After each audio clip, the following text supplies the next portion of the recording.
want you to hit me as hard as you can. Hey everybody, it's Chris Bumbury here again from quarantine with another good, bad, and the badass for the work of an actor who I have to say has kind of become my quarantine buddy, Nicolas Cage. Yes, that's right. I have been spending most of this quarantine watching non-stop Nicolas Cage movies, and I have to say, he's been a comfort. Now, I remember a couple of months ago, I was on a plane and I had a screener of a Nicolas Cage movie called Grand Isle to watch.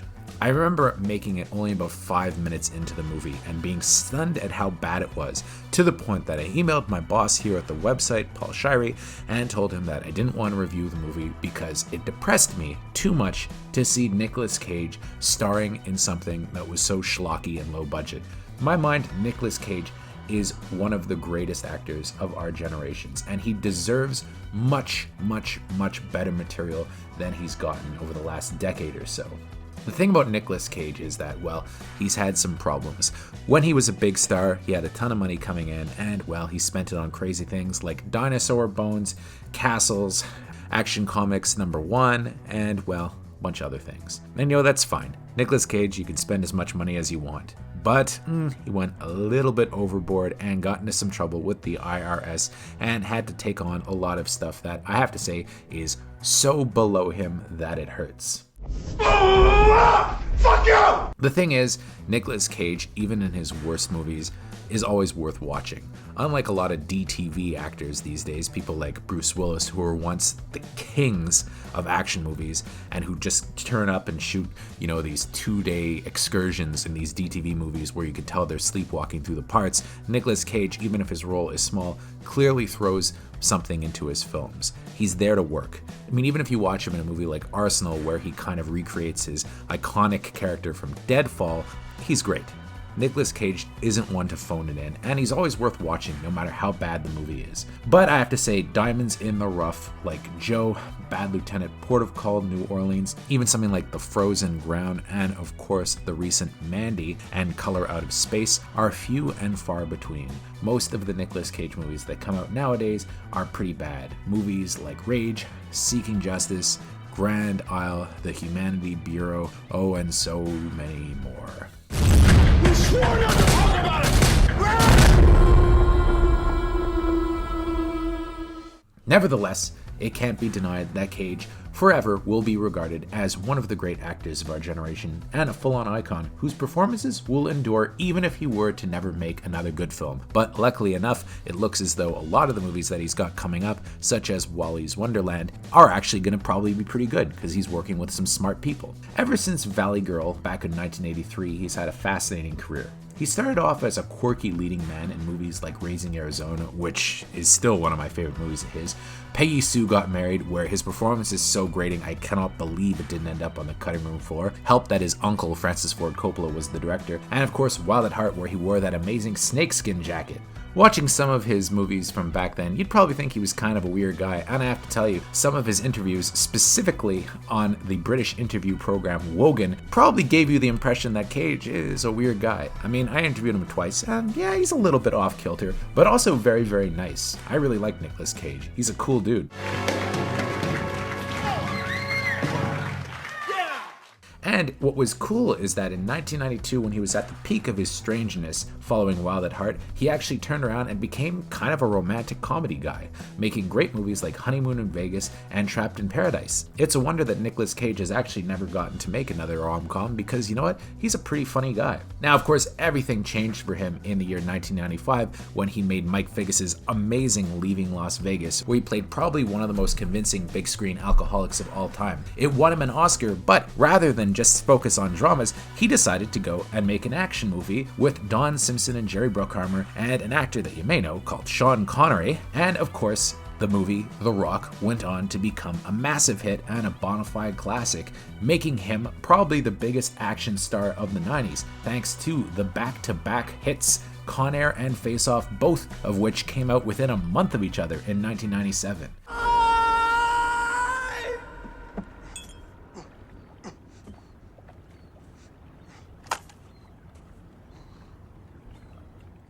I mean, Nicolas Cage at the time was just out of control amazing, and movies like Gone in 60 Seconds definitely established him as one of the preeminent action stars of his era. Now, since then, of course, he's had his ups and downs, and is often poked fun at for his extreme displays of emotion and rage in movies, and his interesting choices of hair pieces.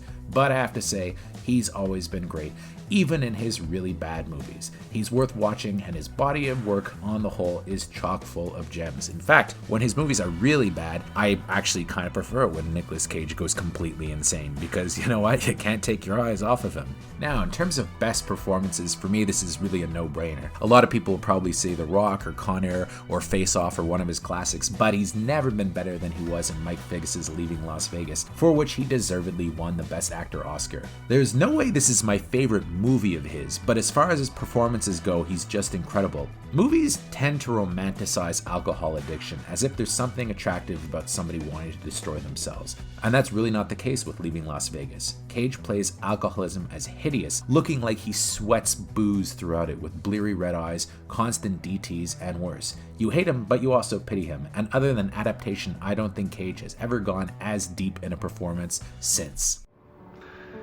I came here to drink myself to death. In terms of overrated movies, well, the movies of Nicolas Cage's that were really popular about a decade or so ago were the National Treasure series, and I've always found those movies kind of overrated as Dan Brown kind of clones. Now, the first and second films were huge hits and probably are his most popular movies in terms of box office, but to me, they were weak. The stories were meandering, and Cage seemed kind of disinterested at times, and the dopey conspiracy theories and revisionist history of the movies always felt like the kind of thing you'd be better off not thinking about too long after the credits rolled to prevent brain rot. The second film is especially dull, yet somehow they were able to always attract these amazing casts. I guess the bottomless pockets of Disney kind of helped in this case. And of course, these movies do have their fans who watch the movies over and over again on Disney+. All power to them, that's just fine, but for me, that's not the Nicolas Cage that I like. I'm gonna steal the Declaration of Independence. Now, in terms of underrated Nicolas Cage movies, now you're talking. There are a lot of really underrated Nicolas Cage movies. One of them is Alex Proyas's Knowing, which was his follow-up to Dark City, and is a completely bonkers movie that I hated back when it came out, but now think is kind of brilliant. Another Nicolas Cage movie that's extremely underrated is Lord of War, which I did a best movie you never saw about a few weeks ago, and Lord of War to me is one of his greatest films. But of course, the other one that I think nobody really talks about anymore is a film he did called The Weatherman, which was directed in a huge change of pace by Gore Verbinski. Hey, Weatherman! Critics were not kind to it at all, but other than an atrocious hairpiece for Nicolas Cage, which I think is actually intentional because he's playing a weatherman, it's a pretty brilliant black comedy with Cage, an obnoxious TV weatherman, as per the title, looking to make a big career jump and reunite his estranged family. Cage is superb, as is Michael Caine as his dying father and Hope Davis as his put-upon estranged wife. This is another movie where Cage doesn't bend over backwards to make himself likable, but you know what, you kind of like him anyway because he's Nicolas Cage. Sadly, it sank like a stone at the box office. And other really underrated Nicolas Cage movies that nobody really talks about include Ridley Scott's Matchstick Men, which holds up really well, the criminally ignored Bringing Out the Dead, which I think, even if it's second tier Martin Scorsese, is a pretty brilliant movie with Cage giving a great performance, and the early neo-noir Red Rock West, directed by Jean Dahl and co-starring Dennis Hopper and Lara Flynn Boyle. This one's a really good one that I liked a lot as a kid. Go figure.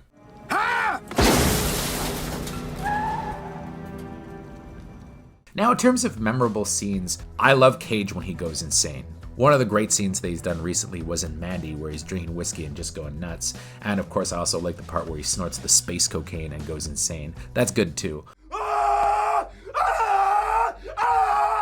But I think probably my favorite Nicolas Cage breakdown has got to be in Werner Herzog's Bad Lieutenant Protocol New Orleans. In fact, the whole movie is just like his most memorable scene. He's completely insane throughout, obviously being goaded on and encouraged by Werner Herzog.